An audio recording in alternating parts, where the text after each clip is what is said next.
So I mentioned before that ACT is really a trans diagnostic approach. And from an ACT perspective, it is really the actions and the behaviors that can be associated with constantly searching for a cure or constantly trying to find the reason for pain, which you see a lot in people who have chronic pain. You'll hear people say, I've tried this and I've been to this doctor and that doctor, and I've tried acupuncture and I've tried chiropractic and I've been massage and I've been to this specialist all the way out on the other side of the country, and nothing has worked.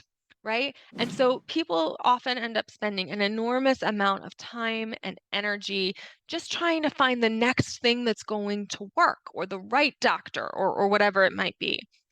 And it doesn't take long before their life becomes about managing the pain rather than really truly living their life. And when they're not really living their life, when they're not engaging in the things that truly matter to them, that leads to depression and poor quality of life, or what we would term as suffering if we were using ACT terminology. And that's kind of what this slide highlights here. So ACT really teaches that avoidance and control are the problem. Now, in the context of a chronic pain disorder, we might highlight that time spent resting on the couch in an attempt to manage the pain, which makes total sense, by the way. There's no judgment here from me. I understand why somebody would be like, I'm in pain right now. I don't know what to do. I don't want to make the pain worse, so I'm just going to rest until it goes away. We are taught from a societal perspective that that is what we're supposed to do when we feel ill or when we're in pain. But in the context of chronic pain that isn't going away, time spent resting on the couch, for example, might actually be creating bigger problems for the person, either because that person is no longer active in kind of what they would rather be doing with their life at the time. So, for example, they might not be playing with their children, or they might not be attending a social event during that time. So, that's one way that that rest may not be helping them. Or it could also lead to disuse syndrome, which is actually a phenomenon that happens pretty quickly when we are not moving around a lot, when we are kind of resting. It doesn't take very long for the muscles to start to atrophy. And then what happens when we do go to do something, even as small as like going for a walk to the mailbox, it actually can create more pain because the muscles aren't there to support the bone structure. And so we see that a lot with people who have chronic pain. They'll spend a couple days resting and trying to recover. And then when they feel up to it and try to do something, they're actually experiencing more pain. So some of the things that people do in order to try to avoid and control the pain may actually be causing bigger problems for their life, but they don't know that, right? So ACT helps them to realize that. ACT also encourages people to learn to live with their pain rather than constantly trying to change it or control it or avoid it. Okay. So, from an ACT perspective, somebody would be encouraged to play with their kids, even if they're having pain, rather than choosing to wait until the pain is gone. Now, that said, they may have to find a different way to play with their kids or to engage with their kids. It may not look exactly the way that they thought it would. They may not be able to get on the floor and, wrestle around with them, but they may still be able to engage with them. I often talk about this as kind of putting the pain in your back pocket and carrying it with you and doing what's meaningful to you anyway, so that the pain isn't center stage in somebody's life. The pain isn't kind of driving the person's ship, so to speak, or in ACT, we say driving the bus. So that's another kind of basic tenet of ACT. ACT also encourages people to behave in ways that are congruent with their chosen life values and what's important to them. Okay, so this again gets back to finding a different way to pursue the things that matter to you. And this is easier said than done. And a lot of time in ACT treatment is spent working on this. And we do this by emphasizing kind of getting the client or the patient involved in their life again. I am always telling people you can actually have greater control of the pain and the impact of pain on your life by directing your life toward what's really important to you and living a good life instead of letting the pain control you. And again, that might mean modifying expectations. I had a client who wasn't able to play basketball with his grandchildren. That just wasn't going to be a good choice for him. But he was able to take them to basketball games and he was able to spend time with them in a different way.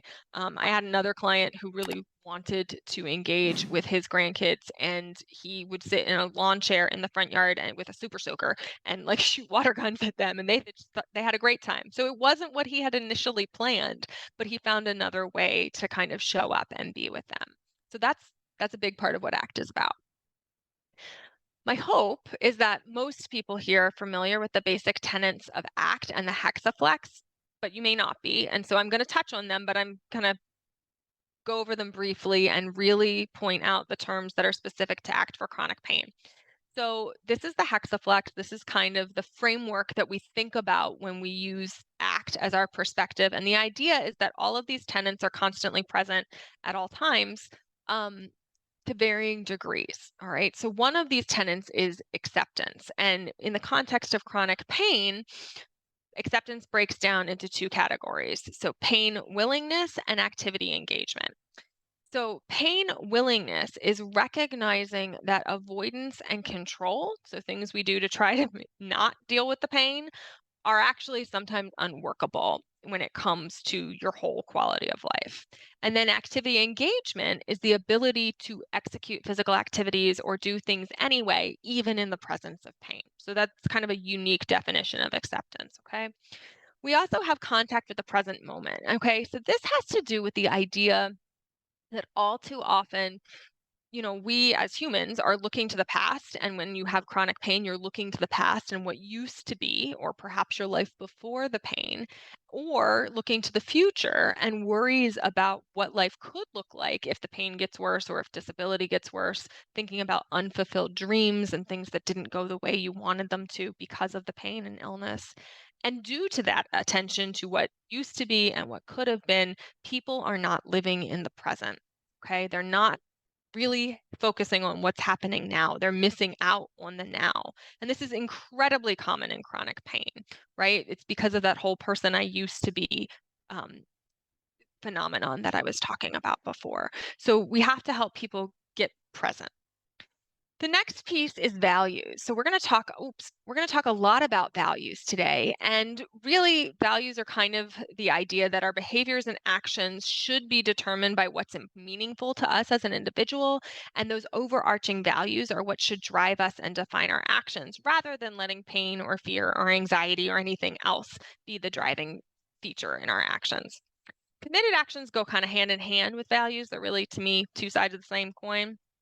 Committed actions are the actual behaviors or the actions that one decides to take that moves them closer to those life values. Okay. Now, self as context and cognitive fusion are really tricky concepts, so they get their own slide. So, cognitive fusion is really being kind of like it sounds fused with or married to or like enmeshed with our thinking. It's this idea that our thoughts become our truths and thus they are who we are and they dictate our actions. So when somebody has thoughts like, I can't do anything as long as I have pain, or I need to wait for the pain to go down and then I'll do something, or I wouldn't be depressed if I didn't have pain. While understandable, those thoughts make sense from a human and understandable perspective, they can be really dangerous to somebody's well being and to helping them live a valued life if we allow ourselves to be stuck on them and if we allow our behavior to be driven by them.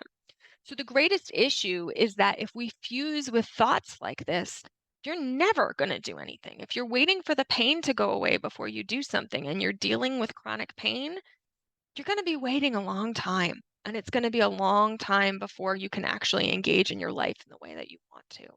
So cognitive fusion techniques help the client to detach from that type of thinking a little bit.